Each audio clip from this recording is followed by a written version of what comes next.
نواز شریف ہیں. اب نواز شریف ان کی جو سیاسی سفر ہے وہ تو اب سب جانتے ہیں کہ وہ کیسے شروع ہوا. ہم یہ بھی جانتے ہیں کہ انہوں نے اپنی سیاسی زندگی میں جو پہلی دفعہ چھرا گھونپا وہ جنیجو صاحب کو تھا، جنیجو مرحوم کو تھا، جس میں کہ انہوں نے چھرا گھونپ کے اور ساز باز کر کے اقتدار میں آ گئے.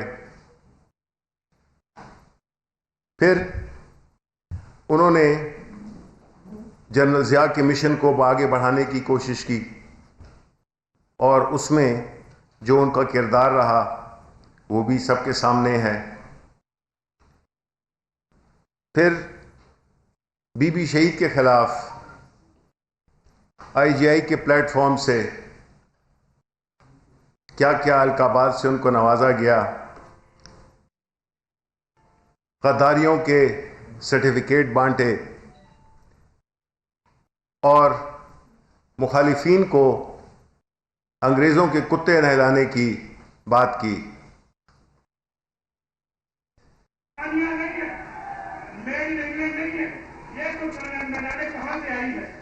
اور اس کو کس نے لا کے بٹھا دیا ہے اور آج پورے پاکستان کی تباہی و بربادی کرے گئی آج. اور میں آپ کو بتا دیتا ہوں، سن لو میری بات. اسمبلی میں جب ہم نے بات کی تو پہلے کا تم نے یہ بات کہی تھی بینری بھٹو کہ تم نے ہندوستان کی مدد کی تھی ہندوستان کو ٹکڑے ٹکڑے ہونے سے بچانے کے لیے، اور سکھوں کے خلاف تم نے ان کی مدد کی تھی. کہتی ہاں میں نے مدد کی تھی اور میں نے جو کہا میں نے سب کہا. میں آج بھی کہتی ہوں میں نے مدد کی. ہم یہ برداشت نہیں کر سکتے اور مجھے بینری بھٹو اور فاروق لغاری 11 ستمبر تک استعفا دے. یہ مطالبہ آپ کا بھی مطالبہ ہے یا نہیں ہے؟ یہ پوری قوم کا ان کی صدارت کے منصب کے اوپر بیٹھا ہوا ہے. یہ پاکستان کا سب سے بڑا بدجانب انسان ہے اور انگریزوں کے کتے لگانے والے لوگ ہیں. انگریزوں کے کتے لگانے والے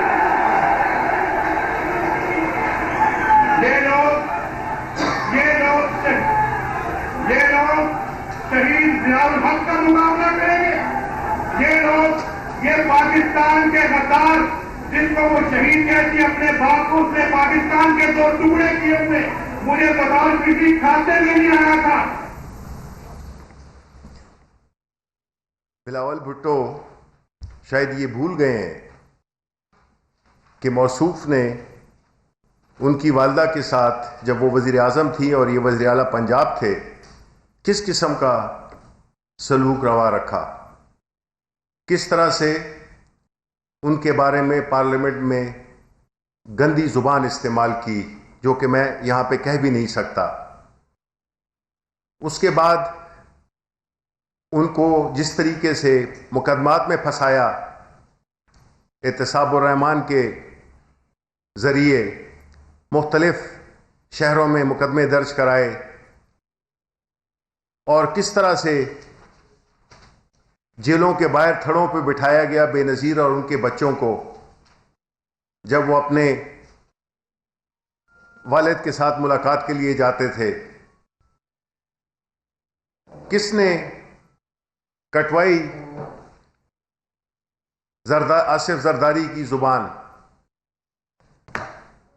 یہ وہ لوگ ہیں جنہوں نے پیپلز پارٹی اور آصف علی زرداری کو مسٹر 10% کا خطاب انہوں نے دیا. آج یہ لوگ انہی کو آفر کر رہے ہیں اور ان کے بارے میں جو انہوں نے باتیں کی وہ آپ کے سامنے، آپ اس کی وہ دکھا سکتے ہیں یا ابھی اس کا ہے؟ ٹھیک ہے.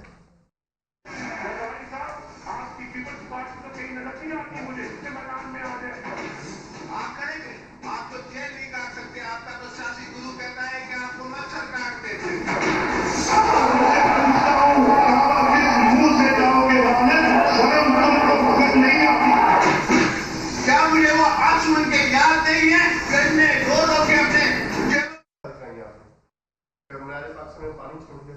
دیکھیں جی، پانی چھوڑنے کی جب ہم نے یہ کہہ دیا ہے کہ ہماری طرف سے کوئی رکاوٹ نہیں ہوگی، تو ہماری طرف سے کوئی رکاوٹ نہیں ہے وہ غیر قانونی کام جو کرنے جا رہے ہیں۔ اب کسی جگہ پر مینار پاکستان تو ایک بہت بڑی جگہ ہے، مجھے نہیں معلوم کہ یہ پانی جو ہے تو کس حد تک ان کے جلسے کو روک سکتا ہے، لیکن میں ذاتی طور پہ سمجھتا ہوں کہ یہ کوئی اتفاقی یا کوئی ایڈمنسٹریٹو چکر ہوگا، اس کی کوئی اہمیت ہے نہیں بالکل۔ اور دوسری بات یہ ہے کہ جو کمٹمنٹ ہوتی ہے تو پھر اس میں یہ نہیں دیکھتے ہیں کہ جی پانی ہے، وہ تو بارش بھی ہو سکتی ہے اور کچھ بھی ہو سکتا ہے۔ یہ نہ بہانہ بنایا جائے کہ چونکہ پانی چھوڑ دیا تھا اس لیے لوگ نہیں آئے۔ بہت پیچھے کر دیا، اس ملک کے خزانے کو خالی کر دیا، اداروں کو کھوکھلا کر دیا، اور الیکشن ہو تو اگر یہ ہار جائیں تو ٹھیک نہیں ہے، اور اگر جیت جائیں تو الیکشن ٹھیک ہے۔ یہ ایک ماضی کا ایک وہ سیاہ دور ہے جس کو کہ پاکستان کے عوام اب دوبارہ ریپیٹ نہیں کرنا چاہتے۔ ابھی انہوں نے استعفوں کا اعلان کیا ہے۔ یہ استعفے جو ہوتے ہیں وہ آخری کارڈ ہوتا ہے، بوکھلاہٹ میں بغیر کسی کنسنسس کے، بغیر کسی حکمت عملی کے انہوں نے استعفوں کا اعلان کر دیا۔ اب جب استعفی دینے کی بات آ رہی ہے تو پیپلز پارٹی کا اپنا موقف ہے، انہوں نے فرمائشی استعفے اپنے پاس جمع کرا دیے ہیں، کیونکہ ان کو معلوم ہو گیا ہے کہ ان کا جو یہ بلیک میلنگ کا جو ایک طریقہ کار ہے، جس میں کہ انہوں نے آخری پتہ بہت پہلے کھیل لیا ہے، ان کو شرمندگی کے علاوہ اور کچھ نہیں ملے گا۔ جس طرح کہ پرائم منسٹر عمران خان نے کہا تھا کہ یہ ان راستوں سے ہم گزر چکے ہیں، یہ اپنے آپ کو ایک بند گلی میں لے گئے ہیں جس میں کہ ان کو کوئی راستہ ملنے والا نہیں ہے۔ ان کو یہ نہیں معلوم کہ اتنی بڑی رسک لے کر، اتنی ایک خود غرضی پہ مبنی، ایک نفرت پہ مبنی، جس طرح کہ مریم نواز کی جو تقاریر ہوتی ہیں جس میں سے کہ وہ صرف زہر اگلتی ہیں، کیونکہ وہ سمجھتی ہیں کہ یہ ان کا پیدائشی حق ہے کہ وہ اقتدار میں آئیں اور عوام کو بیوقوف بناتی رہیں اور عوام کے وسائل کو لوٹتے رہیں۔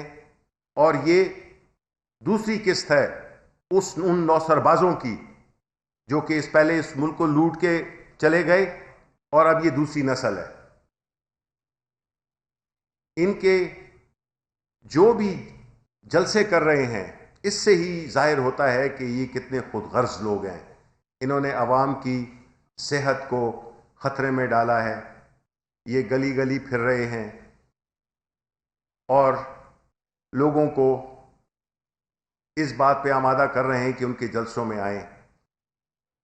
کورونا جیسی صورتحال میں بھی ان کو کچھ پرواہ نہیں ہے، اتنے اقتدار کی کشش میں اتنے اندھے ہو چکے ہیں کہ ان کو کسی چیز کی پرواہ نہیں ہے کہ لوگوں کے ساتھ ہوگا کیا، ملک کے غریبوں کے ساتھ کیا ہوگا، معیشت کے ساتھ کیا ہوگا، اور کتنی تکلیف ہوگی ہمارے ملک کے اندر۔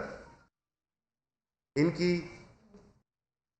یہ کوشش انشاءاللہ جس طرح کہ پشاور میں اور مختلف اور جگہوں پہ ناکام ہوئی ہے، اس میں بھی یہ ناکام ہوں گے، لیکن ہماری فکر نہ ان کی استعفوں کی ہے، دیں استعفے، ہم ان کی بلیک میلنگ میں نہیں آئیں گے۔ ابھی استعفوں کا اعلان کیا ہی ہے کہ ابھی پھر آہستہ آہستہ پیچھے ہٹ رہے ہیں، بار بار اب موقف کو بدل رہے ہیں۔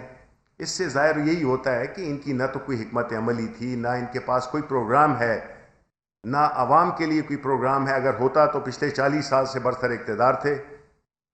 کیا کر لیا انہوں نے اس ملک کو، سوائے اس کے کہ قرضوں میں ڈبویا، ہیومن ریسورس کو عوام پہ کچھ خرچہ کیا نہیں، نہ صحت پہ، نہ ایجوکیشن پہ، صرف سڑکیں اور پل بنانے کی باتیں کی کہ اس میں کمیشن ملتا تھا۔ شبلی فراز پریس کانفرنس کر رہے تھے، آپ نے سنی۔